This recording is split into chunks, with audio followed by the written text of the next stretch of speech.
Hello everybody, welcome back to my channel, welcome back to my bedroom, and welcome back to another episode of me. First, sorry, I know I haven't been on here for a while, but I am back. I'm back on my consistent flow, and thank you for being patient with me. Today's video, I'm not gonna take too much longer. We're gonna be talking about Lilith, but before I go any further, you know what to do. If you're feeling the vibes, hit subscribe. It really does help me out a lot. So please hit the like button, the thumbs up button, and I'm gonna just get started. Lilith is a deity in Babylonian and Jewish mythology. She's considered Adam's first wife. So before Eve, there was Lilith.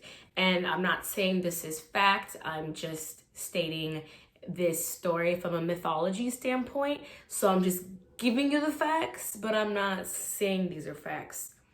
It's up to you. Okay, so she's Adam's first wife in Jewish and Babylonian mythology, and I believe a few other cultures. I just don't know off the top of my head. Now, you don't see her in Christian, Catholic, or even Jewish books today, but there are things that just don't add up when you look at the book of Genesis, because when you look at chapter 1 of Genesis in the Bible, God said that he made a man and a woman, and then in chapter 2, God says that he made a woman from Adam's rib. One of the reasons why I want to talk about this story today is I want to tie into, I guess, the patriarchal expectations of women. When you look at the Genesis story that we're told, Eve was made from Adam's rib and she was submissive to him because she came from him, right? So I'm gonna put the Bible verse, I forgot exactly what it says. I'm not gonna go 100% in detail of the story. I just wanted to mainly talk about Lilith, how Lilith is basically the first feminist. The first woman was a feminist. The first woman understood that she was equal to a man, and kind of break into the mythology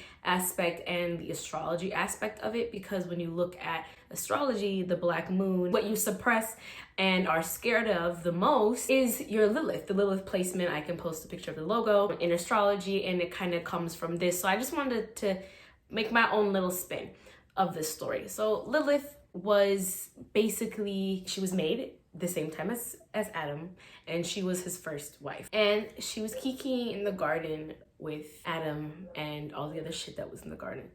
And I'm sorry, it wasn't shit, it was supposed to be very beautiful, right? One day, Adam, being the man that he is, wanted to assert his dominance over Lilith. Now, Lilith understood that she was his equal. Some stories, they make it more sexual and say that, you know, she wanted to be the one that asserted dominance over him. That could be an aspect of it. I'm not gonna write that off. I'm interpreting it as just equal to him, maybe sexually, maybe equal to him in every aspect. Now, Adam continued to try to have her submit to him, especially sexually, right? One story tells that Lilith refused to lay beneath Adam during sex. She believed that they were created equal, both from the dust of the earth. Thus, she should not have to lay beneath him. After Adam disagreed, Lilith fled the Garden of Eden. So basically, before she left the Garden of Eden, there was some sort of word that God said that you can't use. I guess it summons him. Basically, if you use this word, you get banished from the garden.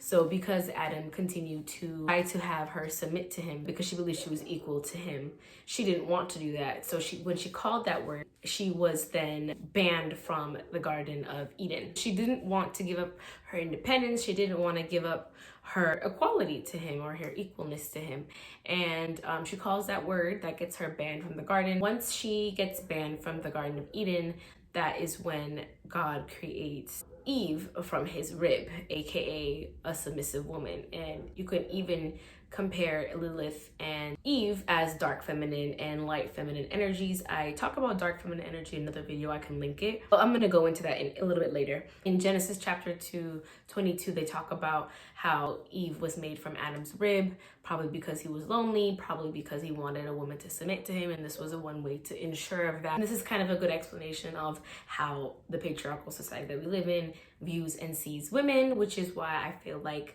this story highlights light and dark feminine energy in a way, or just how Lilith expresses and embodies dark feminine energy, aka a threat to the patriarchal system. The story says once Lilith leaves the garden, she kind of becomes, like most texts, they describe her as a demon, or they call her I'll post a picture. She becomes like a half owl, half woman looking creature, and they basically villainize Lilith, right? Now that she's been banned from the garden. Some stories say that she becomes the devil's concubine because Lucifer was an angel as well. He was the angel of music. He was also banished. So there's some stories that states that she becomes his concubine. You see this also in the new remake of Sabrina the Teenage Witch. They kind of talk about that, and other deities too. So they describe her as a half owl, half woman creature, demon. She was after Adam's kids, aka all of humanity, because we all go back to,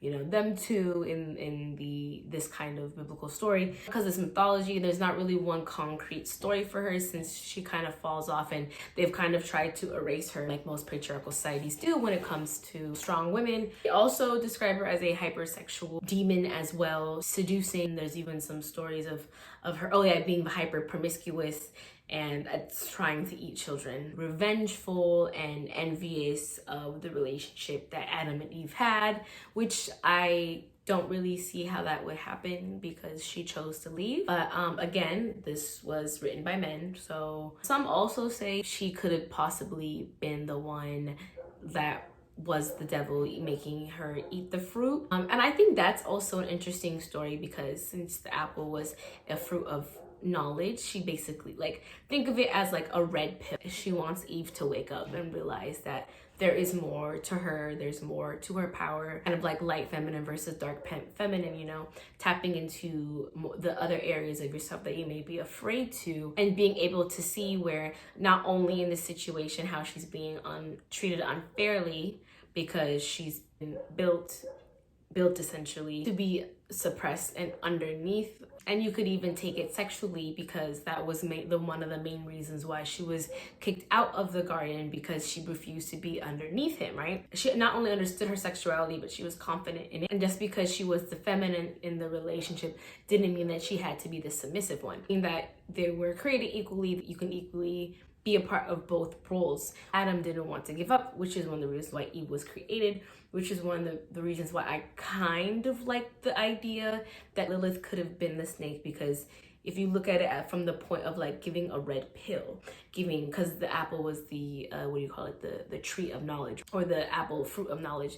So kind of waking her up from the system, waking her up and realizing her own power and her sexuality, her own power and confidence in general. You can even show how this story also highlights how Lilith, because she refused to follow the expectations that was placed on her as a woman, or what a woman should be, she was then exiled. She was then forced out of her community. She was then forced out of what she knew, out of her own relationship, and even God himself. Well, she did call on him, which she wasn't supposed to do. How standing up for yourself and feeling confident in yourself can sometimes, especially as a woman, create a shunning in a sense. Clearly there's more to this story. I just kind of gave a quick synopsis of it because that wasn't my main focus. I really just wanted to focus on the dark feminine energy possesses, and also that she was trying to influence and show to Eve as well. Now, when you look at the black moon in astrology, your Lilith placement, it represents the extremes of our shadow self, what you try to suppress emotionally. I don't want to say your Achilles heel because that's more Chiron. It does show your deep emotional fears,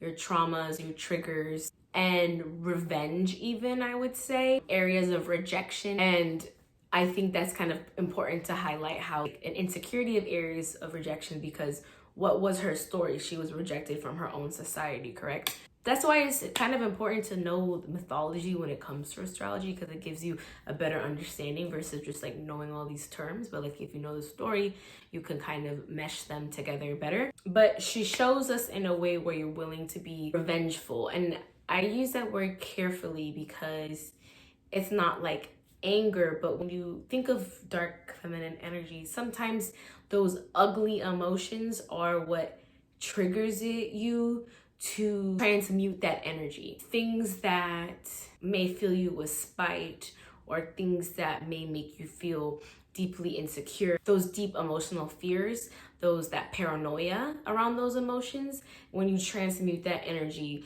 the power that you can possess and the power that you can hold in your place in this world. Now, you can take a look at the sign that your Lilith is in and what house it's in, and that'll give you a better understanding of how this plays out in your own personal life. We all have dark side to us, and not only is Lilith the perfect example of dark feminine energy, but she's also the first woman. So the fact that like we all really do possess this energy in us. And she's extremely unapologetic for it. She owns her power, she owns her sexuality, even to the point where she became displaced from all that she knew. She wouldn't reduce herself for a man. She wouldn't reduce or diminish herself for a man.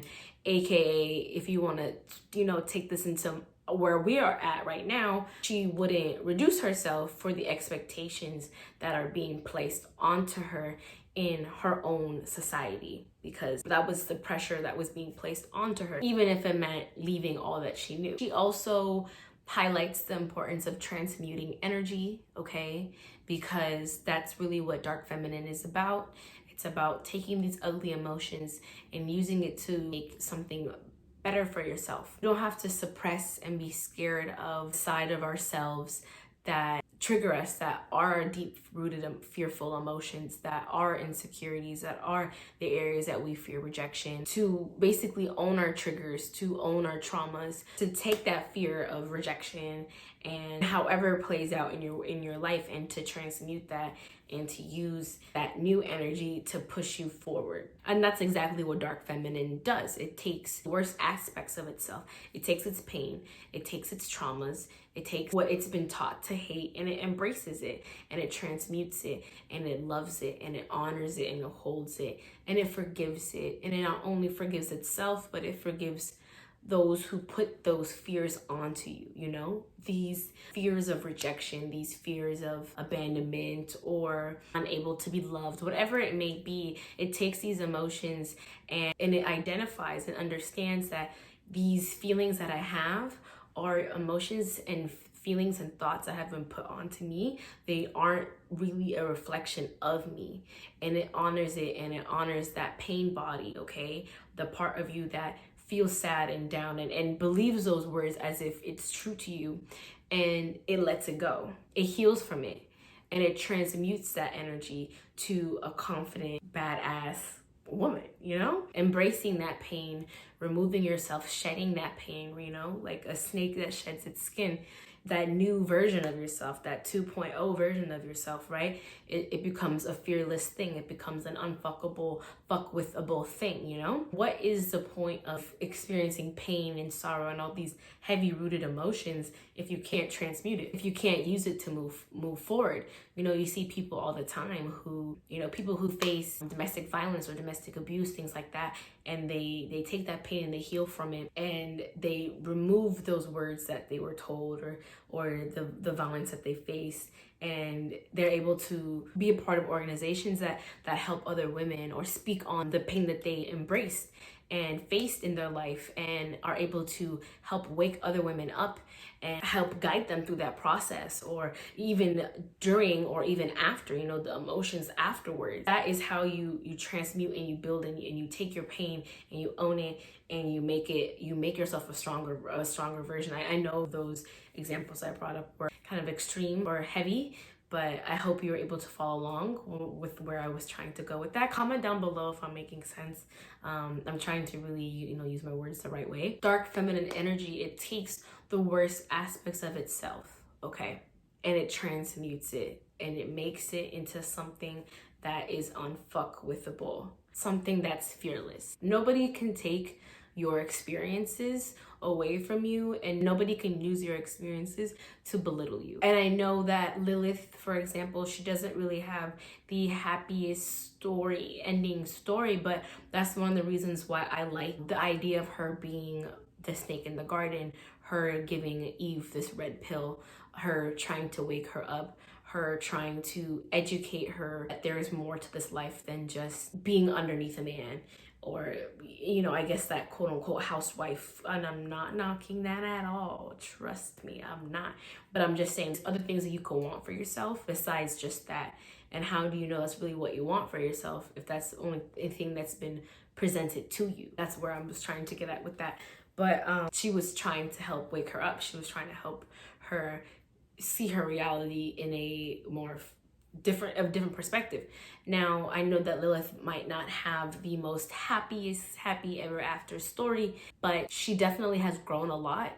Like I mentioned, you know, they mentioned her in the newest on Netflix, Sabrina the Teenage Witch, and she kind of had a big role. And I think other media shows, I think she's in a comic. I don't know what comic. I don't think it's like a main comic, but I think the thing that makes Lilith relatable to women and feminine embodying people is the fact that she's relatable, or really anybody, you know, anybody who's not afraid to just put yourself first, anyone that's not trying to compromise themselves, you know, that knows their worth and understands that what society or a man is expecting of you doesn't, if it doesn't align with what you want, it doesn't have to be what is for you.